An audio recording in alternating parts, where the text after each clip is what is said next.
Hey guys, Tim Janik, part 2 of today's mobility stuff, okay? We're still working on the back side of this hip, getting down in that better squat position, all right?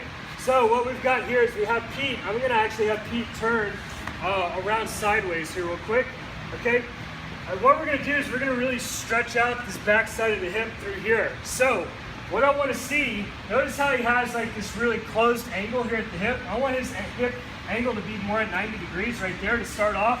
And then what he's gonna do is, imagine that there's a rope tied to his hip, and he's gonna pull his hip straight over to the side, and you're gonna feel that stretching right on the side of the hip. He's gonna hold that position, and then just kind of let that area relax, okay? What he can do from here is then bring the hip back more this way. Now we're starting to close that hip off, and notice that the knee's going towards the opposite shoulder, okay? So we wanna get all this tissue stretched out as much as possible.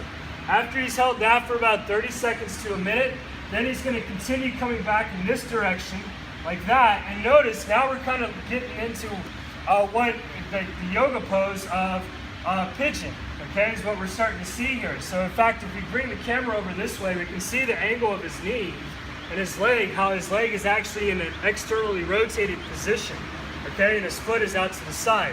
All right, so what he's going to really try to work on this side, so if we bring the camera back over here, is getting his lumbar spine more extended, bringing his chest more up, okay? And then we're gonna start bringing that hip down more, okay? And getting further into that pigeon pose, okay? So this is really gonna loosen that hip up. This is a great progression to getting into pigeon pose if you're not able to get into it, okay? It's also a great way to loosen up all these gluteal tissues to get better mobilization at the bottom position of your squat. Okay, notice how Pete is still driving that chest upward. He's keeping his lumbar curve. What I don't want to see is a rounded out lumbar curve. Okay, you won't feel the stretch as much. So if you pull that chest up, really extend that back, you're going to really feel that stretch in the back of the glute. All right, so do that stretch for 2 minutes on one side, do it for 2 minutes on the other side, and squat and see how it feels, and have a great day, guys.